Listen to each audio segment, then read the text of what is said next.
नमस्कार आणि तुम्हा सगळ्यांचं पुन्हा एकदा मराठी मेघना चॅनलमध्ये खूप खूप मनापासून स्वागत आहे। सो आज आपण बनवणार आहोत साबुदाणा वडा, तो देखील अगदी कमी तेल वापरून।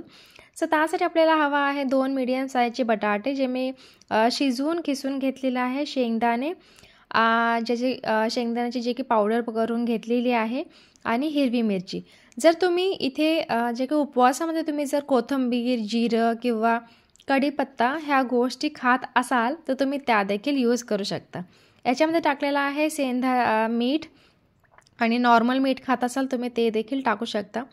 सो हे व्यवस्थित हे सगळं मिक्स करायचं आहे। आपल्याला छान असं मळून घ्यायचा आहे गोळा आणि याचे आपल्याला छान छान असे छोटे छोटे लाडू बनवून घ्यायचे आहे। नॉर्मली आपण जसं जे काही वडे बनवतो साबुदाणाचे अगदी तसेच इथं आपल्याला फक्त हे चपटाने करायचं, फक्त लाडू बनवून घ्यायचे आहेत या प्रकारे।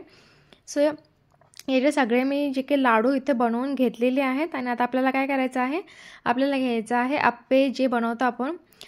सो त्याचं जे पॅन आहे तो घ्यायचा आहे, गरम करायचा आहे आणि 1-1 टेबलस्पून सगळ्यामध्ये आपल्याला तेल टाकायचं आहे आणि आपण जे लाडू बनवलेले आहेत साबुदाणाचे सो ते ह्याच्यामध्ये ठेवायचे आहेत आणि आपल्याला थोड्या वेळ झाकून आणि आलटून पालटून छान असा गोल्डन ब्राउन कलर येईपर्यंत, आपल्याला छान असा खरपूस कलर येईपर्यंत आपल्याला हे जे की भाजून घ्यायचे आहे। त्याच्यामध्ये खूप छान टेस्टी बनतात, जे की कवरिंग जे आहे पूर्ण जी क्रिस्पी होऊन जाते आणि आतमध्ये देखील जे की छान असा टेक्स्चर येतं, खूप टेस्टी असे लागतात आणि अगदी कमी तेल वापरून आपल्या इथं जे की साबुदाणा वडे रेडी होतात आणि इथं म्हणजे फुटायची वगैरे देखील भीतीच नाही आहे। सो नक्की ट्राय करून पहा, तुम्ही पाहू शकता किती छान कलर आलेला आहे, एकदम जे की क्रिस्पी असे आपले जे की साबुदाणा वडे जे आहेत ते अगदी रेडी आहेत।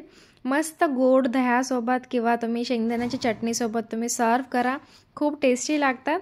सो आपण भेटूयात नेक्स्ट व्हिडिओमध्ये, तोपर्यंत मस्त राहा, एन्जॉय करत राहा, मस्त खात राहा आणि माझ्या व्हिडिओज पाहत राहा। बाय।